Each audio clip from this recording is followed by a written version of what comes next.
Chapter 2.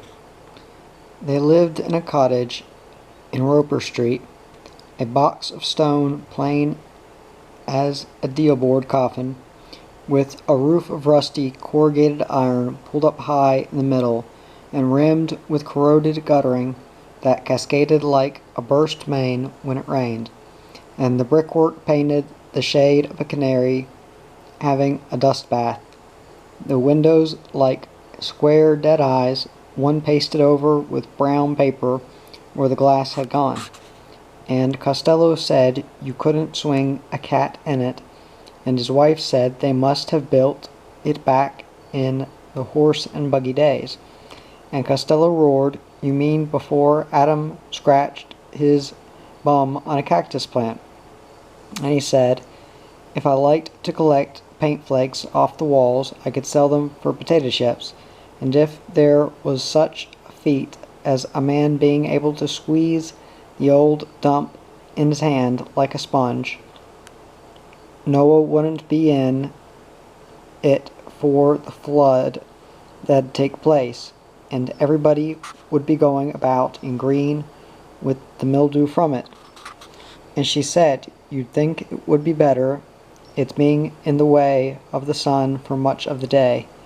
And he said, laughing, he could saddle the bugs in that place and ride 'em in a rodeo, and all the other livestock. My God, you'd go a long way to get such prize exhibits.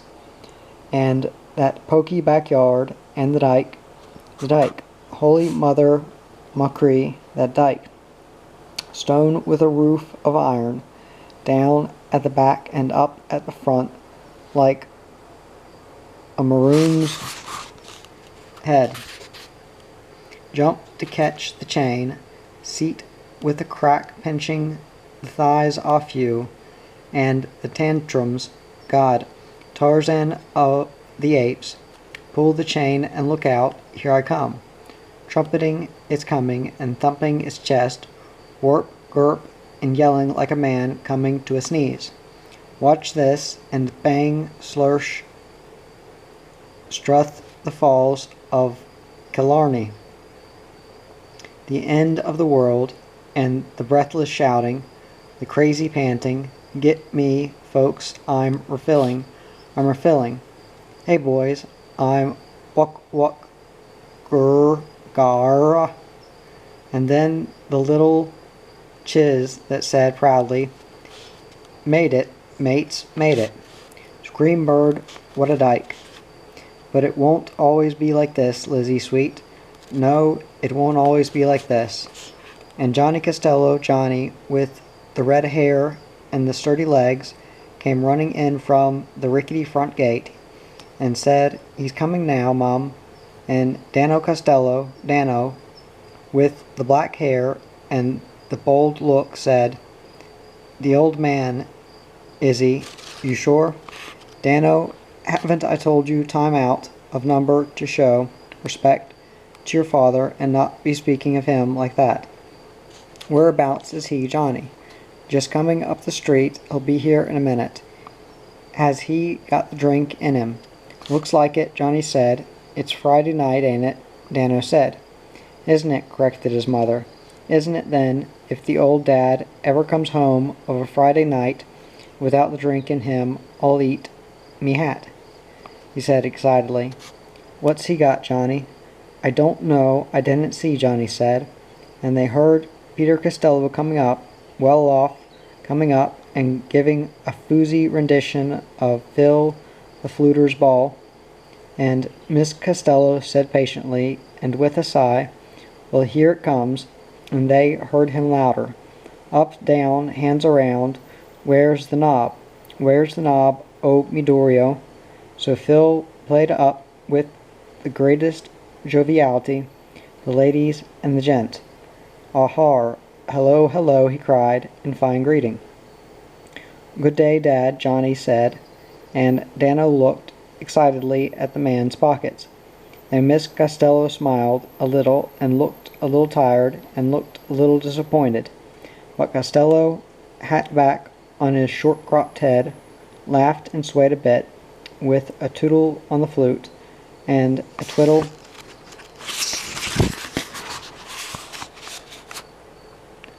On the Johnny, how are you, son? And how is me Dano this night? And God love me, who is this wonderful, adorable creature gulping the life out of me? Where have you got this creature, boys? Is it a surprise now? Has the carriage of the Lord pulled the angels, stopped at me humble hovel, and left this lovely creature for me? Oh, for goodness sake, Peter, said Miss Costello, too bored to be amused. Costello sighed heavily. One little word, and the picture vanishes. Me wife it is, and then he laughed gaily, but yet none so sweet.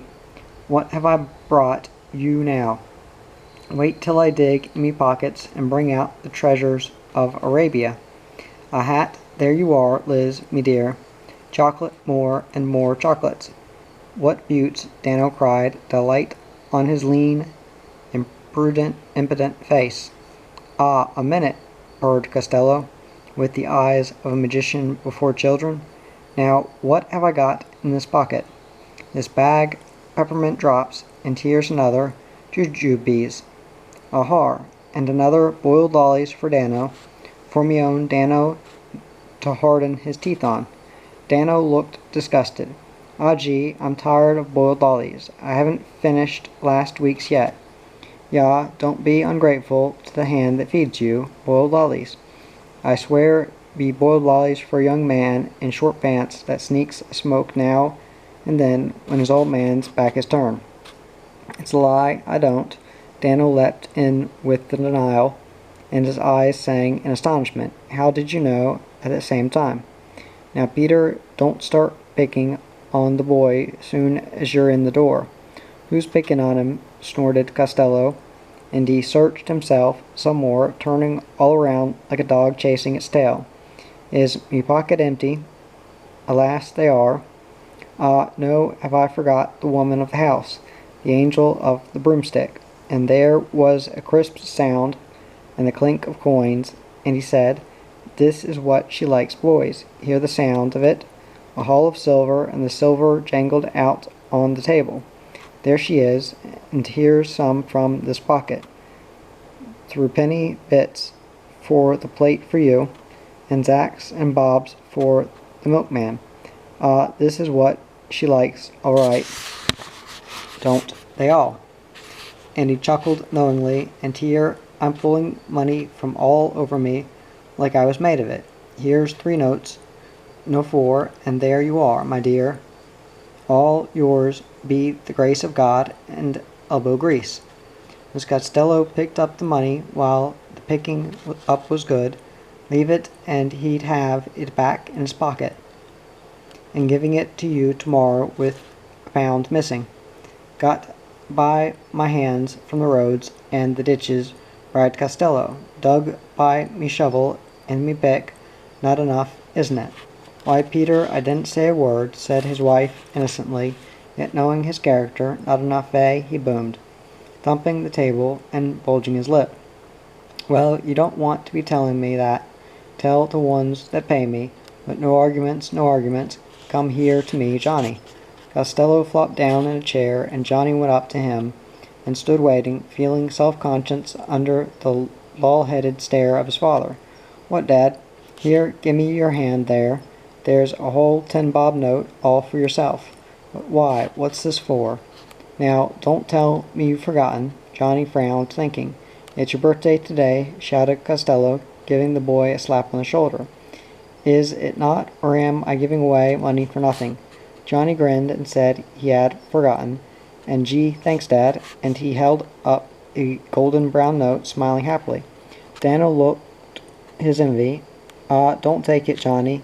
He's only kidding you, and why should I be kidding him now? Demanded Costello good-humoredly. Because you know you can't spare it, not 10 shillings. So we have the wise man prattling, the financier of the family, and him a new one took over, I presume. The likes of you telling me what I can and what I can't afford. But you really can't, can you, Dad? Johnny asked. I mean, now I'll hear no bloody arguments against me trying to give a few bob away. That's a present from me and your mother.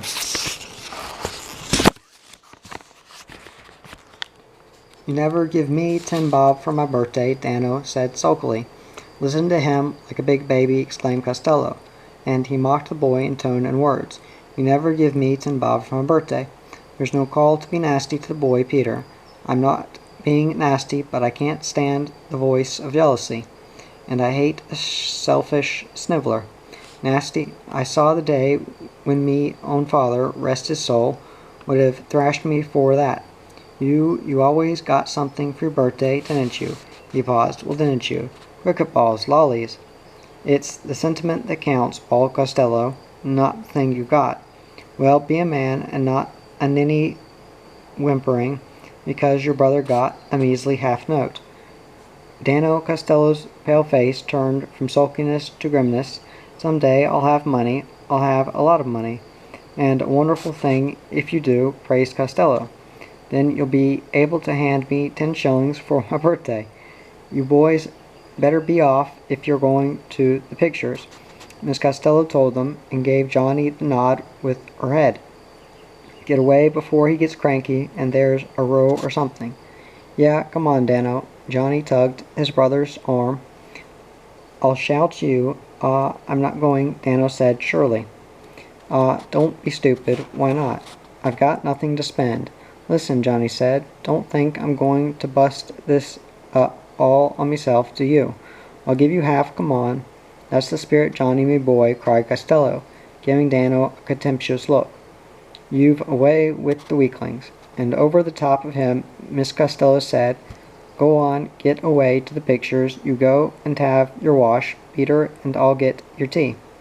And the boys went, and Costello said that Dano ought to get his little goat scalped, oughtn't to be allowed to go anywhere.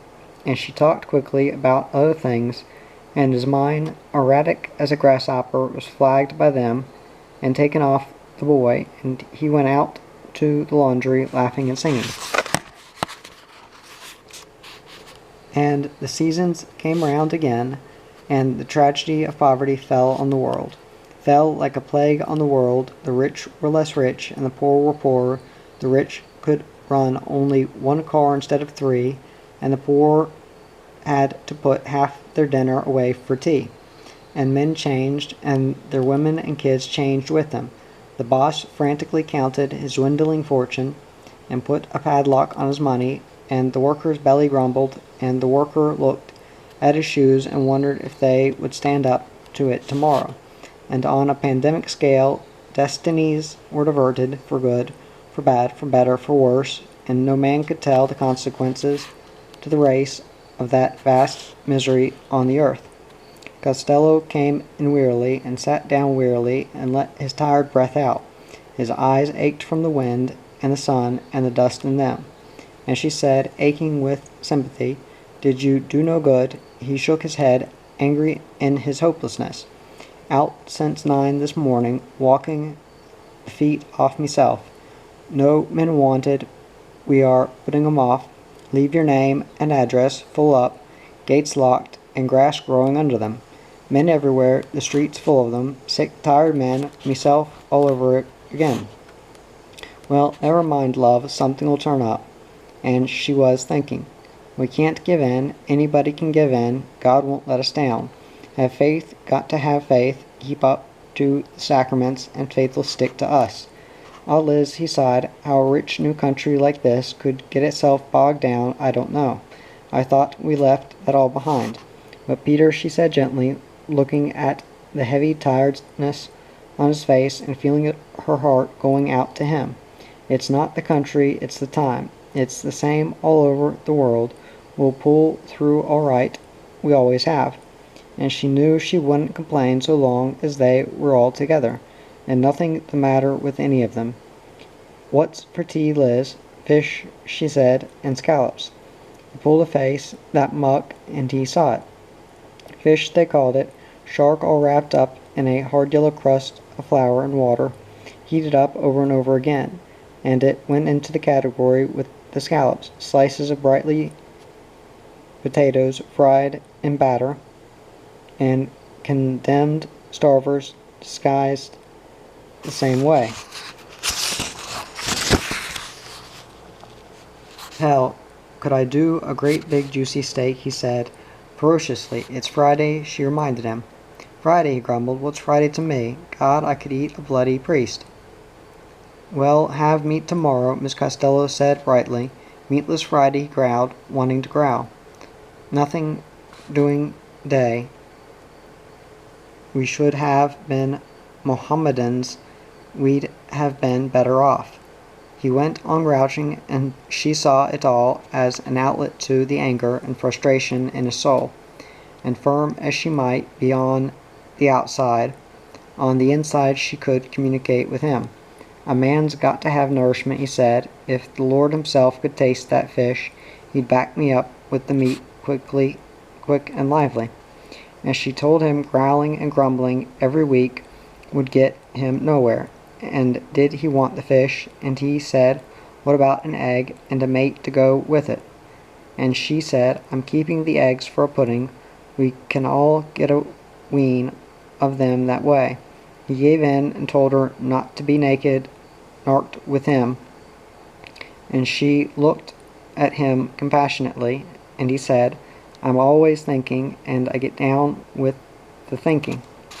Thinking what I thought over those last years. We've come to a better place, and this country will grow on us. Our boys getting a good schooling, and me with a job on the roads. Navying, yes, but things will be better. It's all right for a start, and the money's all right. And thinking, wait till time goes by, with the boys in good work, and me with a better job, and you with clothes fit for a queen, and me in step, and with a house to call our own.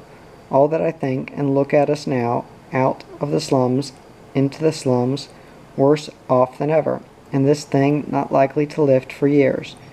The two-bob wonders ruining the country, not giving a man a chance. I wonder if we did the right thing. Of course we did the right thing, she told him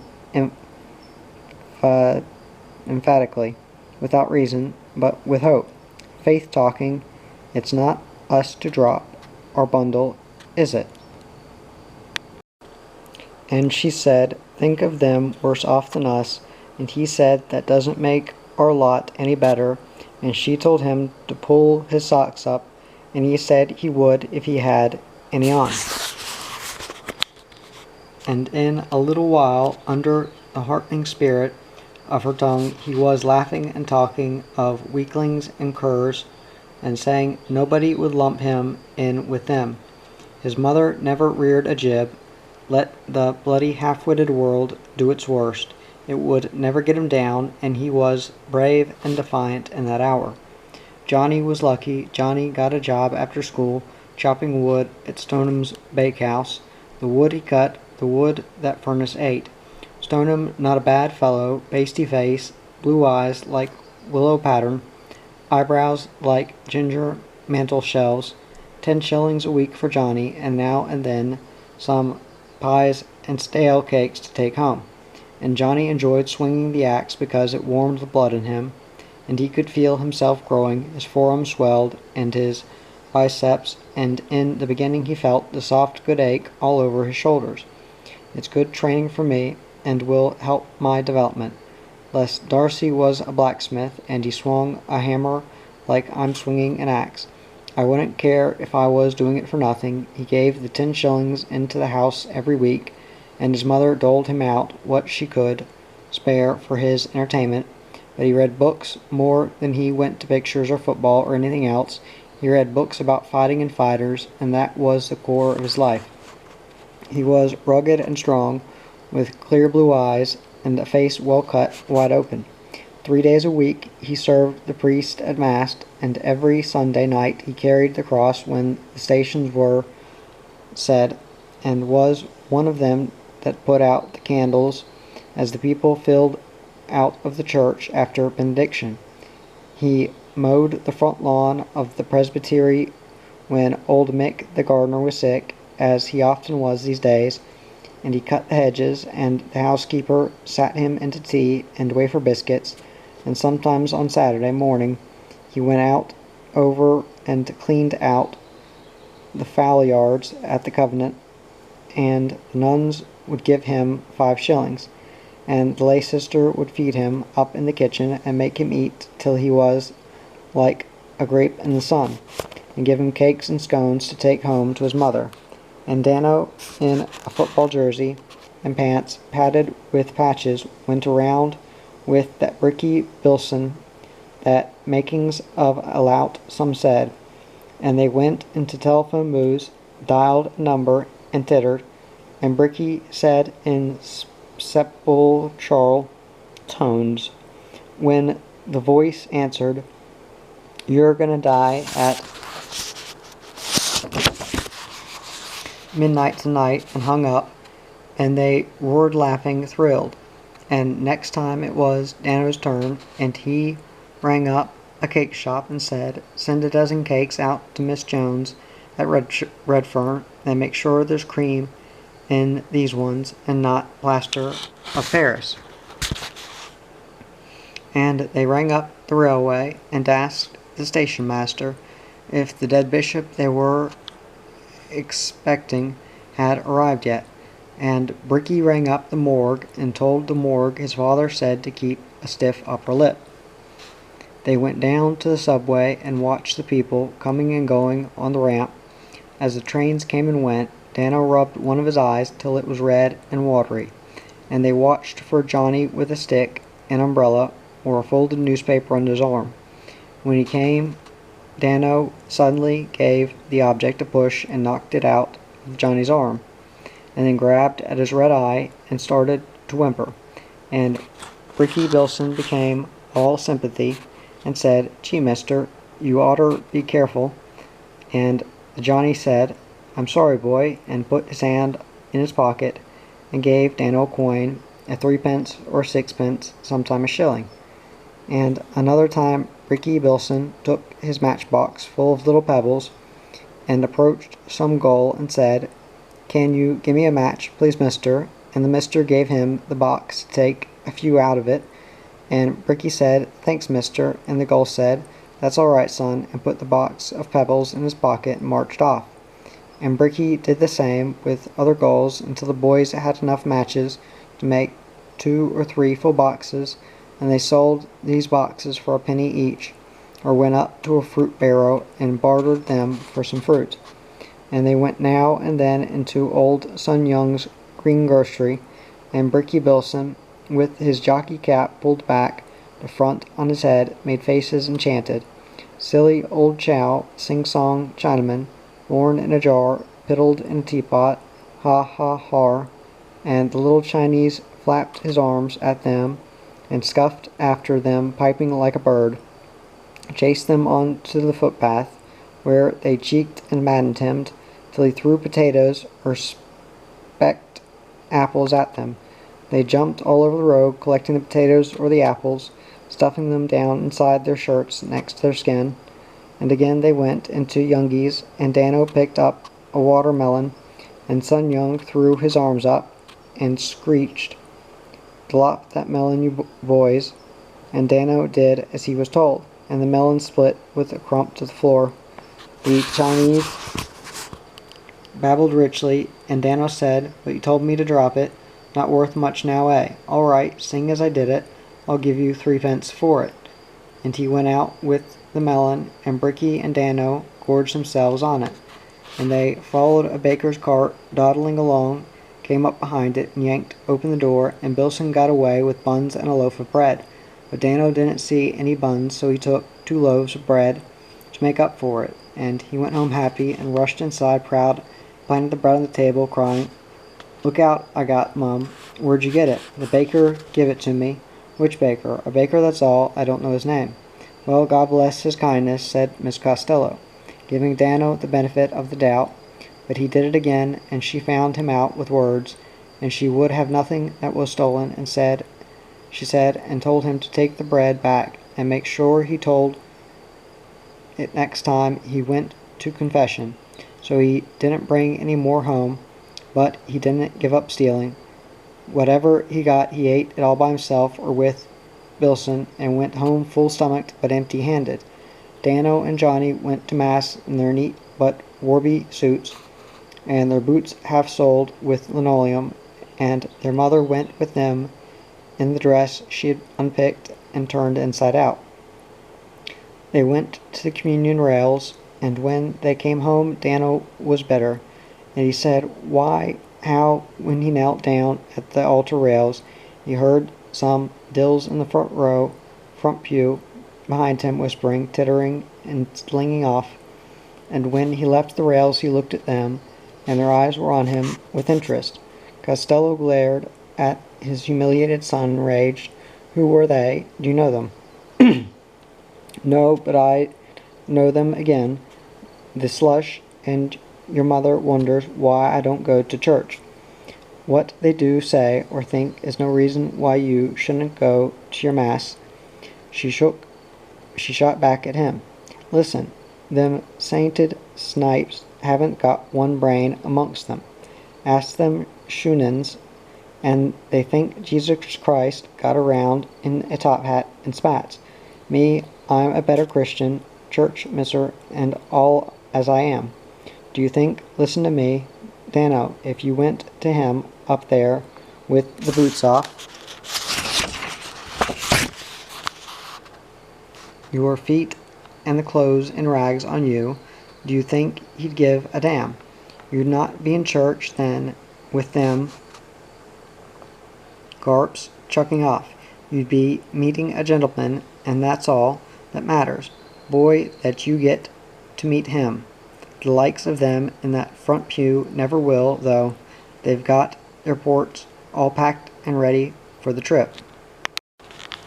For months they lived on nothing in the way of meat but mince, and Costello praised his wife for the things she could do with it. He referred to it as the miracle of mince, and he said he would write to the Pope and put in an application to have her canonized on the strength of her ingenuity. What'll it be for Tuesday, Liz? Relief workers, turkey, and what for Thursday, just for a change? Dolman's chicken, and all the time it was mince. Mince disguised and traveling to the mouth, incognito, hashed, stewed, grilled, curried, back to front mince. Upside down mince, mince croquets, mince a la bugalugs, mince Murphy, which owed its great success to its potato content. And much as they got fed up with mince in general, they would have been fed up a lot quicker if it hadn't been for Miss Costello's way with it. And every fortnight Peter Costello went along with his papers filled in for the dull. The old hall with the dirty walls and the mottos, "God is love, blessed are the meek, for they shall inherit the earth." The fly-specked, flooded, colored paper streamers hanging from the lights, starlings twittering at the dust-streaked clerestory windows, and there he joined the others, the women with kids and the men, the sick and undernourished, while the white-collar officials droned away at their tables, makeshifts of planks and trestles, taking their time, taking it easy, while the drift of human misery sat on the forms waiting. And the men were lean and stubbled, ragged, and they didn't feel much like talking, but some of them talked. Costello did, and he said to a little man with a tan muffler and chublained ears, "Often think a bloke would be better off in the bush." And the man said, "Gor bloomy mate, don't touch the bush. You'll strike 'em there looking for work, swarming like rabbits, hopping on and off trains like fleas. I just come back from the bush. Carried me swag through 3 states over 6 months and got one job out of it. Jumped the Rattler from Broken Hill to Peterborough, and that's the coldest ride in Australia. Blimey, Charlie, I was spitting ice blocks by the time she moved into the goods yard, frozen into the shape of a prawn with me feet up among me whiskers. Went into hospital with pneumonia, but I got a job out of it gardening for one of the docks, and it was all right till I got tired of it and come back here. Hey, Cobber, where'd you put your name down on this form?" What's this mean? Got any idea? Give you the toms. Anything to keep them chair warmers and a job. Hey, it says here you own any land. How's that, eh? Annie Milson. Costello saw the skinny woman in the black coat sweep her straggling hair back with a nervous hand and go up to one of the tables. Where's your husband? Bawled the official, flint-faced. He's sick. What's up with him? He's in bed. What's up with him? I asked you. He's got something wrong with his kidneys. He couldn't come. I had to come. Who filled this in? He did. What's your signature doing on it? You got a doctor's certificate. No, he didn't go to no doctor yet. Take a seat over there. I'll check back through the files. The woman sat on the form, bent forward, her hands joined in her lap. Costello boiled. Insulting bastard, lot like him. Uppish pack of ink-slingers. Just the type that fluked a job and escaped being on the dole. Little masters with their power, crawlers, bludgers, and pimps when the jobs were plentiful. What if the poor cow of a woman was trying to put one over? What if her old man was doing a little work that day, cutting a hedge, mowing a lawn, had some tin-pot sideline for getting a few bob, trying to make the lousy dole a little better? Another tin of jam, another loaf of bread, or a pound of meat. Why didn't the mongrel let her go?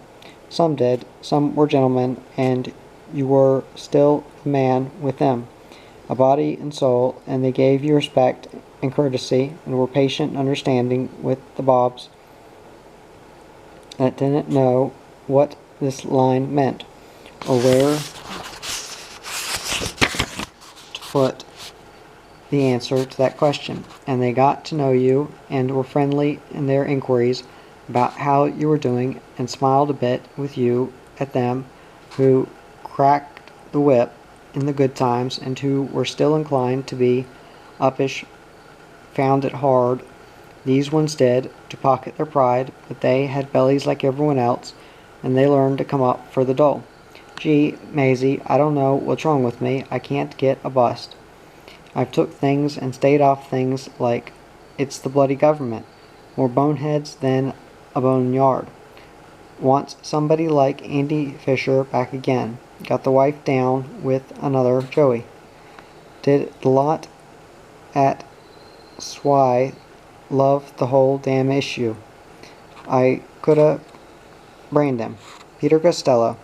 Costello went up to a table, ready to do battle for his self-respect, and feeling a nausea at the prospect of it, but the pin-pusher, an elderly man, spoke to him in a quiet, indifferent voice, asked him if the names of the baker, the grocer, and the butcher on the form were correct, and Costello said yes, and I didn't put down the milkman this time, because I want to cut out the rest of me dole and extra groceries. And the official gave him meat, bread, and grocery coupons, drawn out against the tradesmen listed, and he took away his new form to be filled in and brought back next time. The questions and answers, the changes in your family, if any, the forms and figures. Toe this line, toe that line, come here, go there, see him, see me up, down, run, jump, tribunal, third degree, the almighty Parliament. In judgment and all for the few, lousy bob to keep you a narrow jump ahead of starvation. God, I wish I could tell them to stick it. There's loopholes, lots of them. Why don't you put it over like many of them do, and get more dole than the Trumps say you're entitled to? Then you'll run the risk of having them dole inspectors on your tail. If people hadn't made it too willing, they wouldn't have introduced them bread and butter police. Yeah, bloody authorities only had to get suspicious of a family, and out comes the inspector investigating all your claims, discovering your illegal gains, and you forced to refund the amount and maybe go to jail as well. Wasn't worth it. And outside in the sun, feeling squeamish, he bit a man for a cigarette. And the man was friendly, long, skinny, simple, ignorant, one of the poor dopes having a whale of a time on 6.9 a week. and the man pulled out a handful of cigarette butts from his pocket and told Costello he could get the makings out of them if he liked. He had a jar at home, he said, full of bumpers, and he always filled his pockets before he came out. Costello thought, here's an emu bobber, all right, rustling the throwaways from the gutters. But what's the diff? If a man's going to get TB, he'll get it. He went down to the pub, and 3-Ply Davis was there, and 3-Ply was talking to a hefty man on the curb, and 3-Ply introduced him as Jim Knipp, a knockabout bushworker. Costello laughed. God, I thought you were a big demon 3-Ply was talking to. And Knipp said, I've been that too in the past 20 years ago, but I gave it away when I saw what went on in the police force. And 3-Ply said, are we going to have a drink? And they all went into the pub, and Knipp said, I'm holding all right, this is on me. He pulled 10 bob out of his kick and put it on the counter, and he said, we'll drink that out of sight. They don't put on a bad counter lunch here. 3-Ply said, eyes bright in his sharp face, not like the good old days, I'll bet. Knipp laughed his burly laugh, holding up 3 fingers to the barmaid. No, but pretty good, 3-Ply said. Me and Peter here, we pick our pubs for the counter lunch. Some are better than others. Look at this, Peter Costello said, jerking his thumb at a blonde barmaid, putting a couple of oval plates loaded with pigs, trotters, and sausage rolls on the counter. Knipp laughed and said, well, what are we waiting for? And they tackled the rolls and the trotters. Hey, said 3-Ply suddenly, get on to the counter lunch, thief, will ya? They all looked at a thin, dirty, shabby man standing bent forward at the counter, his ferret face covered with the furtive guilt of the kleptomaniac, sniffing with the air of a cockroach or a rat. Looking at his trademark, said 3-Ply, the greasy sleeve underneath, down near the wrist, the shiny sleeve. They watched the lunch thief with a bold timidity, gnawing a pig trotters while he rustled a couple of sausage rolls into his sagging pockets, and they watched him eating fast and frantically, gorging, stuffing it into his mouth, getting rid of one lot so that he could reach out and grab something else. And all the time his eyes lifted up under his floppy, greasy hat and came almost around the corners of his face, protecting his guilty feastings. Suddenly a man staring at him put his beer down and grabbed the thief's shoulder and harassed, you long-gutted worm, don't leave any for anyone else, will you? And he gave him a shove and said, get out, you hog, before I thump you. And the thief put his head down, snarling silent curses, and sneaked through the eyes on him and disappeared. He wants to keep to the rough houses, 3-Ply said, with the bum class not so noticeable there, taking more than your share. What a bastard, though, when a man has to steal in secret to feed his hunger, and the bloody country able to grow enough to feed the world.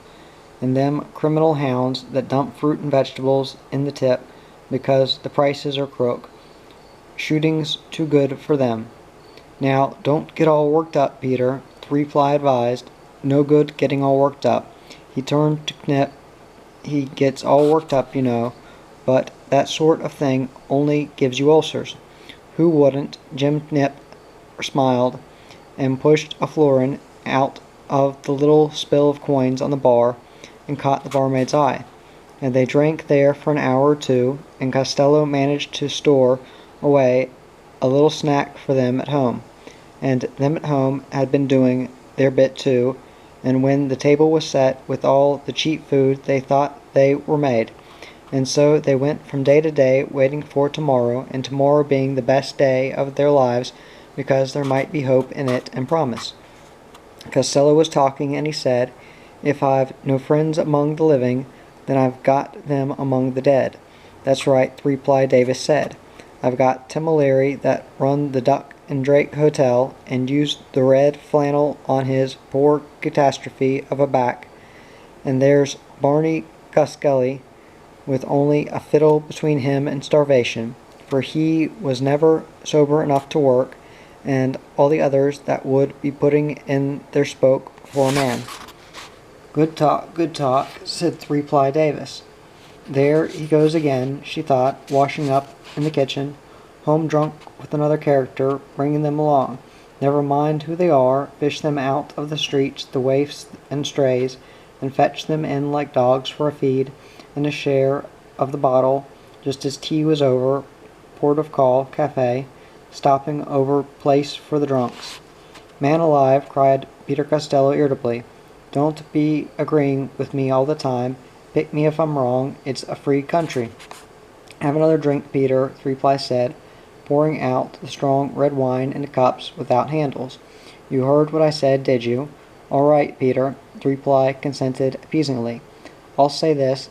There'll be a hell of a blue going on up there between them that are against you and them that are for you. Don't you reckon? Ahar. Now, wait a minute. That's where you're all head over turkey, me boy. Am I? How do you mean, like?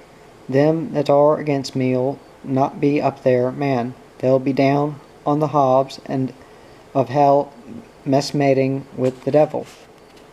Get me? Costello beamed triumphantly and bent a stare on Three-Ply that both challenged him to make further remarks and threatened him if he didn't. Yes, well, Peter, I'd say you're pretty sure about the matter. What I mean, like, is how do you know the others won't be down there too, your friends, I mean? Peter Costello glared and thumped his fist on the table. What sort of mug talk is that? Where's your logic? How in the name of holy water would they be down there when they were the silk of the earth? A credit to themselves, a credit to the nation, and all hands on deck for the Pope against them orange misfits that wouldn't give a poor tyke the rain off their hat brims, and them with gullets like ash cans. Answer me that. You've got me, Peter, Three-Ply Davis said. I have indeed, breathed Costello with the breath of victory, and it's them, I say, will be putting in a good word for me and mine with the man himself. Miss Costello walked into the dining room, tired-footed, and Costello tilted his head and cocked an eye at her. Hello. Mum, he cried, with a bounteous amiability. Sing us a song, Mum, for me and me mate here. Would you have a little drop, missus? Three-Ply asked politely. No, thank you, she said coolly, looking among the stacks of papers piled on the radio. Now, Mum, Costello bawled in genial hurt. You're not crooked on a man, are you? He pushed his chair back and put an arm around her, and gave her a wet kiss on the cheek. She thrust him off and told him to stop it, but he only laughed rumbunctiously. Hates me when I'm like this, but she knows a man's got to have his little pleasures, and the same little woman would give you the shimmy off her back, wouldn't you, Mum? Miss Costello went off shaking her head and turned the knob to Johnny and Dana's room. It was a narrow room with a tiny skylight. When it rained, the skylight was hastily sealed, and the door opened to take its place as a ventilator. The room held 2 stretchers. There was a thin smear of lino down the center between the beds, and in the space at the end of it, Dano had a butter box full of his things. Johnny stored his in an old port under his bed. Coats hung on the damp walls. One of them, all alone, a heavy Anzac overcoat Johnny had written about in a school composition. There is a coat in our house that does nothing else but hang up on a nail in the wall like a bat year in and year out, except for the winter months, when it comes down and covers our bed, and then we know it is autumn, for that is the first sign of the season in our house. It is a mossy old coat with lapels like a spaniel's ear, and my father says he would not be seen dead in it, but he thinks of it kindly just the same, and my mother has a laugh, and she takes it down and says, The old coat is being shed again, as if it were a leaf on a branch. We call it the autumn coat, and that's its name. Johnny was lying on his back, knees up, eyes buried in a ring when she came in. He put it down, grinned, and moved over towards the wall so she could sit down on the bed. He put his arms behind his head. Dad seems to be having fun. Oh, he makes me sick. Talk the leg off an iron pot. Honest, me head just swirls with him. What's that they're drinking? I can smell it from here. One of the kill-me-deads. Johnny laughed Dano out, Izzy. He went to the pictures with Jimmy Soper, still knocking around with that squirt. I don't know, the bloke he picks from mates. I don't go on him much, either, but I suppose the poor kid's all right. Means I'll be doing his homework for him again in the morning, Dano. No, he did it, he said. Yeah, he said. Do yours long ago, read half the ring since then. The page was open, showing a wrestler standing like a shrunken colossus. She picked the book up and said, Lord save us, look at the muscles sticking out on him like dumplings. He'd be a fighter now, wouldn't he? He's not a fighter, Mum. He's a wrestler, and if he was a fighter, he wouldn't be much good with those muscles. He's muscle-bound. Muscles like that slow you up.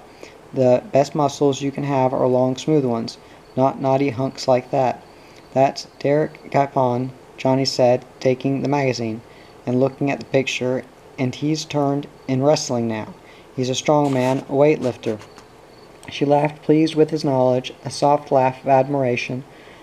A maudlin and tremulous duet came from the dining room. You're going to leave the old home, Jim Costello, breaking off intermittently to bawl for his wife. Miss Costello asked Johnny if he would like something to eat.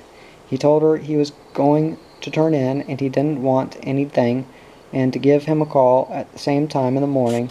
He watched the door close after her. Mechanically, he took off his trousers and his shirt and draped them over the end of the bed, and stood sturdy in his singlet, pondering.